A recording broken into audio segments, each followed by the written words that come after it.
when this guy was alive, this guy was shouting, was shouting and complaining. Nobody gave him face. If Mohbad comes back to life, he's not going to tell me that when he joined Malian gangs, he didn't see some things that scared him.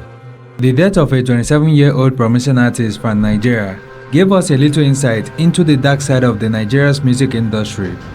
Everybody in your world, please help me if I die. Well, Amalia me now, Amalia kill me. You see this music industry? It is very dark.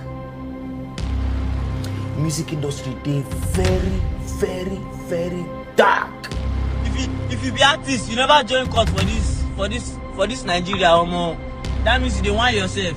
Dangerous people with money are bringing the money to the music industry, you know, and people don't have enough fortitude to say no to the cash.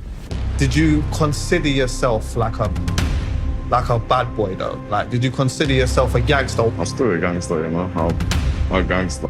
People need to start appreciating the effort I put into not being a serial killer. If you come in, they give you handle. When we talk about the Nigerian music industry, the first thing that comes to mind is Afrobeat. Well, hear me out, it is not that glamorous and peaceful as it looks. Smart thing where you go, make everybody settle and amicably. You don't carry phone, you don't go online, you don't go live. They call them out. God say, use your mouth, talk what you want, fight for yourself. You hear say person won't kill you now. God say, they won't kill me.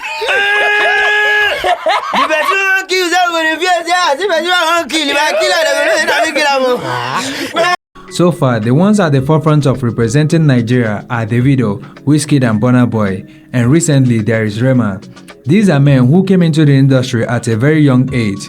Wizkid started at the age of 11 having his first record called Little Prince in 2001, and then we have someone like Davido who came into the industry and started his music career in 2011 at the age of 18. We also have Burna Boy who started producing his own music at the age of 10 after a classmate introduced him to a production software. Then there is Rema who also came into the industry very young. He was discovered in 2018 after uploading an instrumental freestyle of The Prince. Yeah, wake up and I pray for the blessing. Yeah. Every day I'm praying for direction. Yeah. And if I sin, forgive me for my action. But there is a lot going on behind the scene that you've never heard of, which includes cultism, fraud, drugs, and occult initiation. And there is a chain of command here which starts from the young and upcoming stars to the label boss, up to politicians and public figures in Nigeria.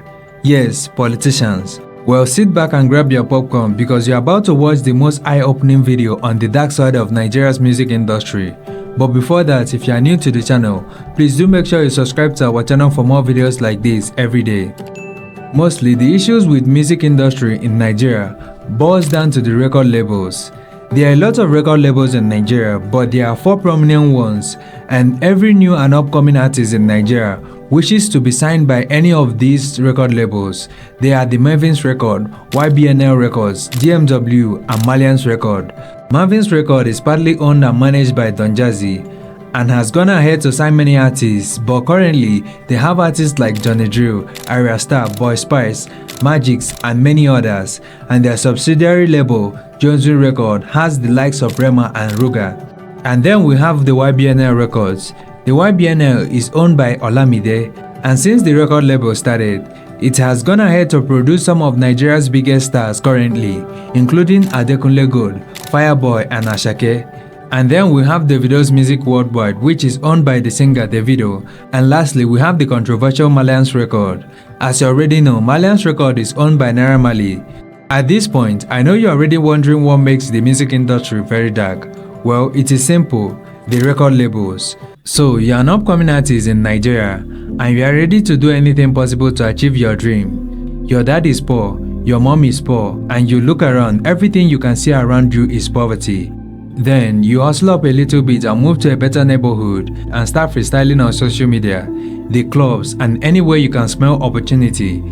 Lucky enough for you, you met a record label boss and he promised you a record deal with a mouth-watering packages which includes millions of naira, cars, a house, and royalties that comes with it. You've never seen such money in your life before. As someone who comes from poverty, you think that opportunity comes but once. You didn't read the contract, you now go ahead to sign the record deal, and then you start popping.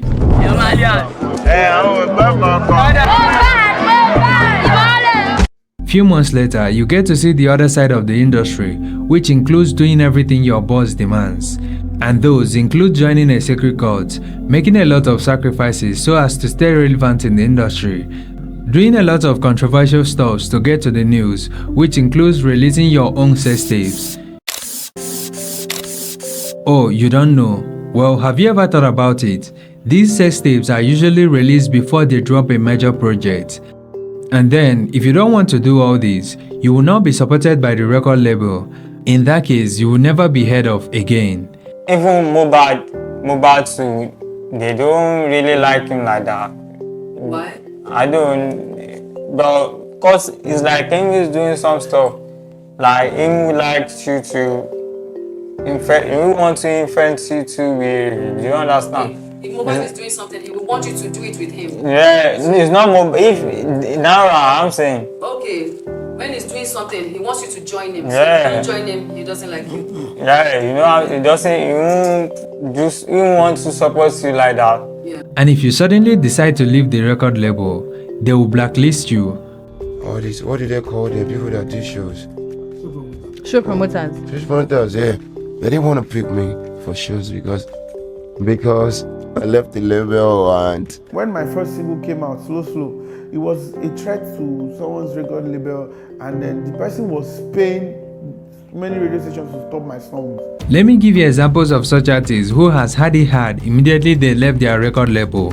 Let's start with Cynthia Morgan, who in 2015 was an A-list artist in Nigeria, but all that ended when he had issues that resulted to her exit from Jude Okoye's Northside Entertainment. And that was almost the last time we heard from her.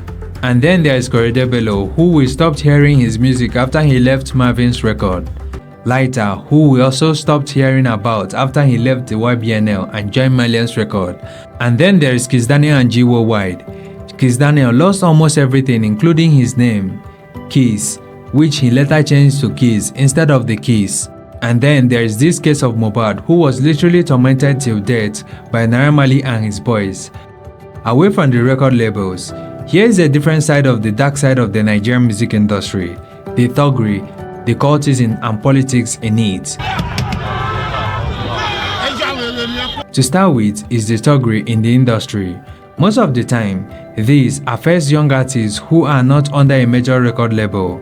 And one of the people that have been a victim of this is DJ Chicken, who was beaten to pulp while on live after an online banter with Abu Ebel. Lie down, lie down. Lie down, lie down. Lie down. Lie down. Lie down. And then there is Portable, who before his big break was stripped naked and beaten by Sam Larry and his boys.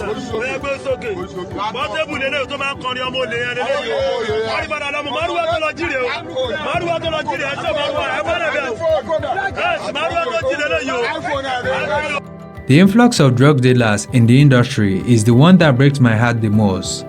Like the Malian boss, Naira Marley, who is reported to be a music undercover drug dealer. Without forgetting E-Money, the owner of 5-Star Music, who has been linked to drugs previously. And all these are traced back to Nigeria's current president, Bola Ahmed Tinubu, who is their supplier. That we'll talk about in the next video. But for now, we can't deny that there are a lot of legit and clean artists and record labels in Nigeria. Every and upcoming artist in Nigeria is looking forward to putting themselves in the spotlight.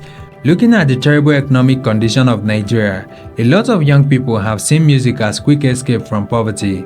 Everyone now wants to rap, sing or become celebrities by all means necessary. Every young Nigerian artist is showcasing their talent on the internet every day, hoping that one day they will be picked by a popular record label. Now, the take home from this video, as an upcoming artist in Nigeria, is to carefully read the contract and know what you are signing. So that's it for now. Thanks for watching today's Africa. Please do make sure you subscribe to our channel for more videos like this every day.